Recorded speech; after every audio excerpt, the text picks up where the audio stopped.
Hello friends, my name is Dharmendra Verma और आप देख रहे हैं Dharmendra technical learning. Video start करने से पहले अगर आपने मेरे चैनल को सब्सक्राइब नहीं किया है तो प्लीज़ सब्सक्राइब कीजिए और बेल आइकन घंटी को प्रेस कर दीजिए ताकि हमारी हर वीडियो की नोटिफिकेशन आप तक पहुंचती रहे। आज हम लोग देखेंगे आर्टिकल्स ए एंड द का यूज़ हम कैसे करेंगे। तो इस वीडियो में हम लोग सारे कॉन्सेप्ट को देखेंगे। तो आइए स्टार्ट करते हैं। आर्टिकल्स क्या होते हैं। A and the these three are called articles. They are also classified as adjectives because they modify noun or provide additional information about them.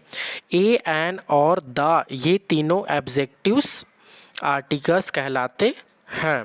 ये सभी एब्जेक्टिव विशेषण होते हैं क्योंकि ये किसी संज्ञा के बारे में अतिरिक्त इन्फॉर्मेशन देते हैं, लेकिन इन्हें अलग चैप्टर में हम लोग विस्तार से देखेंगे। अगर आपने अभी तक मेरे आर्टिकल वाले वीडियो को नहीं देखा है तो प्लीज़ मेरे प्लेलिस्ट में जाइए और वहाँ से आप देख सकते हैं। आइए देखते हैं पॉइंट 1। द को दी बोलेंगे कि द को द बोलेंगे। अगर पहले शब्द की शुरुआत स्वर ध्वनि से हो तो हम लोग दी बोलेंगे और द को द कब बोलेंगे। अगर अगले शब्द की शुरुआत व्यंजन की ध्वनि से हो तब हम लोग द बोलेंगे। आइए देखते हैं पॉइंट नंबर 2। हम बचपन से पढ़ते आ रहे हैं कि एन का प्रयोग तब किया जाता है जब अगले शब्द की शुरुआत स्वर या फिर vowel A E I O you, ये सब वॉवेल्स है।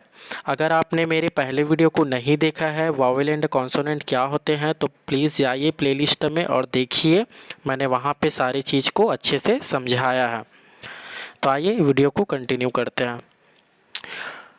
स्वर से हो और ए का प्रयोग तब किया जाता है जब अगले शब्द की शुरुआत व्यंजन या कॉन्सोनेंट जिसमें सारे बचे हुए रेस्ट लेटर्स होते हैं।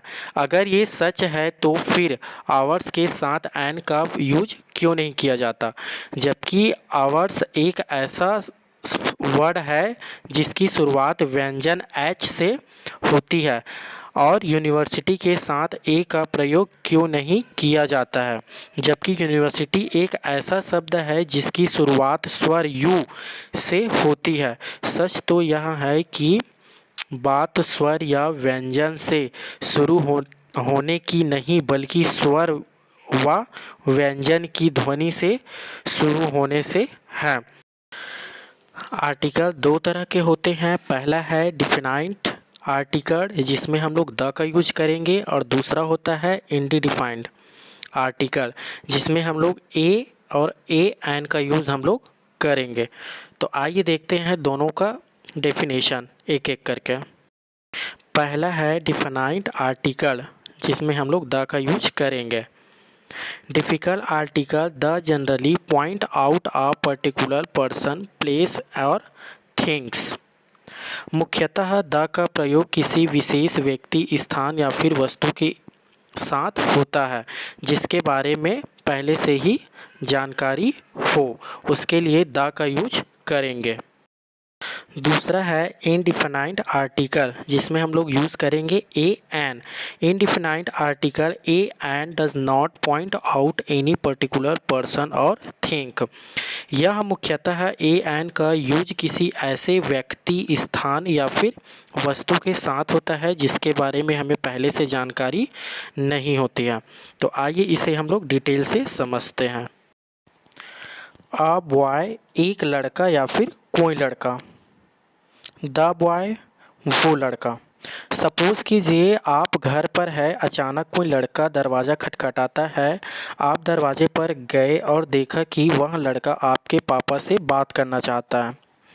आप पापा के पास जाकर कुछ यूं कहें, पापा जी दरवाजे पर एक या फिर कोई लड़का है जो आपसे बात करना चाहता है। इस वाक्य में ये पता लगता है कि आपके पापा ने आपको उस लड़के के बारे में पहले से कुछ भी नहीं बताया है, इसलिए आपने कहा एक या फिर कोई लड़का।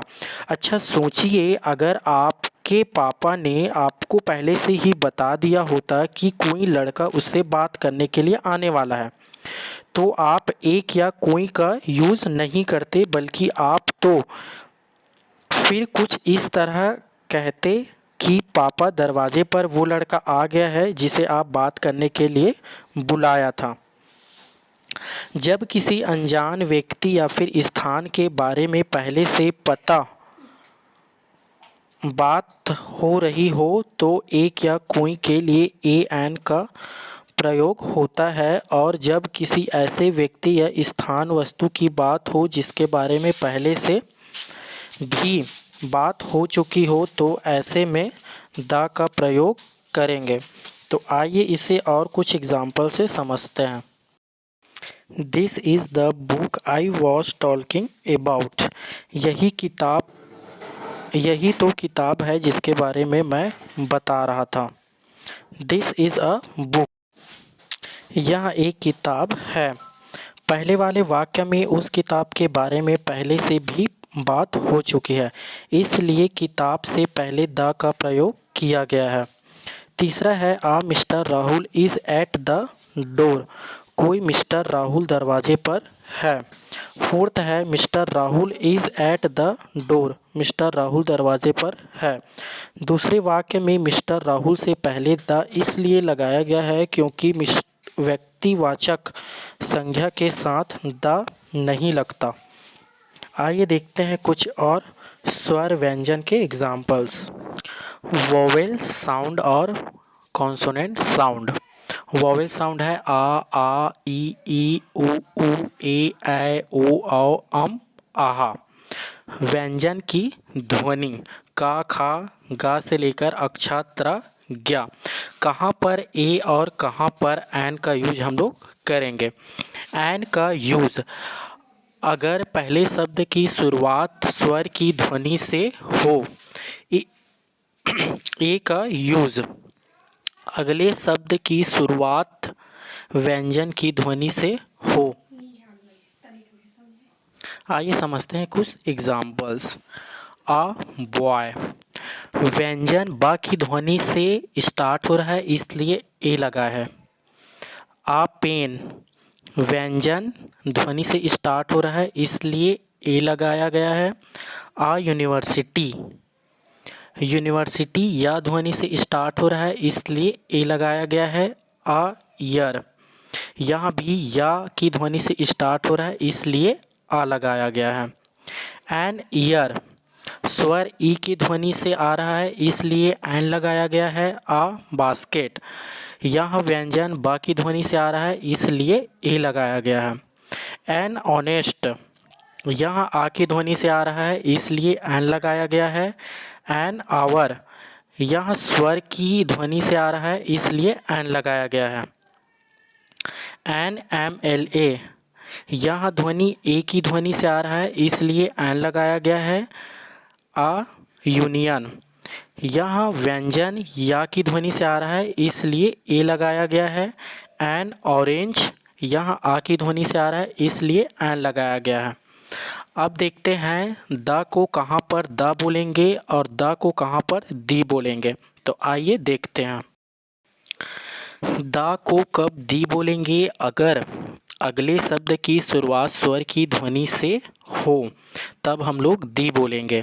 द को द कब बोलेंगे, अगर अगले शब्द की शुरुआत व्यंजन की ध्वनि से हो तब हम लोग द बोलेंगे। आइए देखते हैं कुछ फ्यू एग्जाम्पल्स।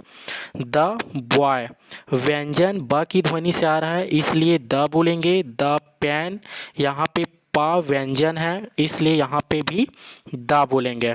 द यूनिवर्सिटी, यहाँ या की ध्वनि से आ रहा है इसलिए द बोलेंगे। द ईयर, यहाँ भी एक व्यंजन है इसलिए द बोलेंगे। द ईयर, यहाँ पे स्वर ई की ध्वनि से आ रहा है इसलिए दी बोलेंगे। द बास्केट, यहाँ बा की ध्वनि से आ रहा है इसलिए द बोलेंगे। द आवर, यहाँ आ की ध्वनि से आ रहा है इसलिए दी कहेंगे। द एमएलए, यहाँ ए की ध्वनि से आ रहा है इसलिए दी कहेंगे।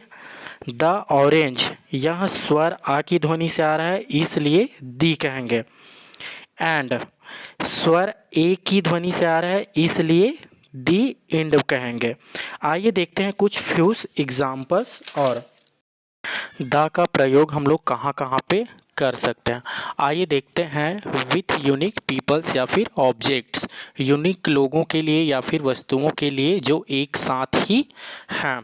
The sun, the earth, the moon, the president, the CEO, the word, the sky etcetera. ऐसे यूनिक लोगों या फिर वस्तुओं के लिए द का यूज़ करेंगे। आइए देखते हैं दूसरा example with objective referencing to a whole group of people, जो विशेषण पूरे एक ग्रुप या फिर जाति का बोध करा। The old, the young, the rich, the poor etcetera. आइए देखते हैं तीसरा एग्जाम्पल विथ फेमस बिल्डिंग्स, प्रसिद्ध भावना संग्रहालयों व स्मारकों के साथ। The Taj Mahal, the Qutub Minar, the Lal Qila, the इफेक्ट टावर, द ग्लोब एक्सेट्रा। इन सब प्रसिद्ध चीज़ों के लिए भी द का यूज़ करते हैं।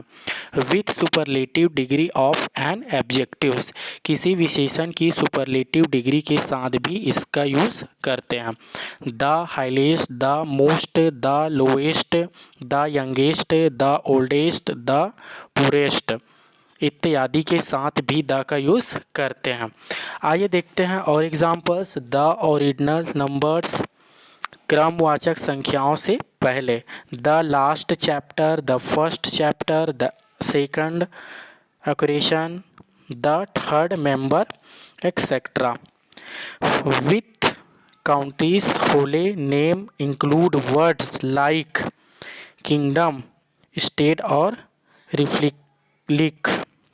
जिन देशों के नाम में किंगडम, स्टेटस या फिर रिपब्लिक आए, the United state, the United kingdom, the Republic of Ireland etcetera. जैसे नदी व महासागरों के साथ भी द का यूज़ करते हैं। नदी, नहर व सागरों के साथ भी द का यूज़ करते हैं। उन देशों के साथ जिनके नाम बहुवचन यानी अंत में एस लगा हो उसमें भी द का यूज़ करते हैं। With the name of families, परिवारों के नाम के साथ भी द का यूज़ करते हैं।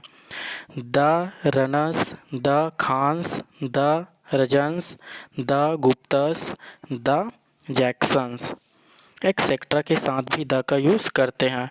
Before the word only if in the sentence the meaning of only is only one. The का प्रयोग ओनली से पहले केवल तब किया जाता है जब वाक्य में ओनली का मतलब एकलौता हो। The only son, the only friend, the only batsman etcetera. The का प्रयोग होले से पहले व ऑल के बाद होता है। The is use before the words whole and after the words are. I am reading whole book, incorrect. I am reading the whole book, यहाँ करेक्ट है। All book are kept on the table, incorrect है। All the books are kept on the table, यहाँ correct sentence है। अब देखते हैं the का प्रयोग हम लोग कहाँ कहाँ पर नहीं कर सकते। द का प्रयोग किसी बीमारी के नाम के पहले नहीं किया जाता। He is suffering from the fever, यहाँ इनकरेक्ट है। He is suffering from fever, यहाँ करेक्ट सेंटेंस है। द का प्रयोग किसी नाम के पहले से नहीं किया जाता। The is not used before the name of any country. I live in the India, incorrect. I living in India. The का प्रयोग किसी भाषा के नाम से पहले नहीं किया जाता। The is not used before the name of any language. I speak the Hindi, incorrect है। I speak Hindi, correct answer. आइए देखते हैं कुछ और एग्जांपल्स। द का यूज़ ब्रेकफास्ट, लंच या फिर डिनर के पहले नहीं किया जाता। I had the breakfast at 7 o'clock। Incorrect है, करेक्ट है। I had breakfast at 7 o'clock। Correct sentence. The का प्रयोग व्यक्तिवाचक संज्ञा के पहले नहीं किया जाता। The is not used before proper noun. The Ram, the Delhi, the India, the Rahul. Incorrect है। आई होप कि मेरे वीडियो आप लोगों को पसंद आया होगा, तो प्लीज़ लाइक कीजिए, सब्सक्राइब कीजिए एंड शेयर कीजिए। Thank you for watching.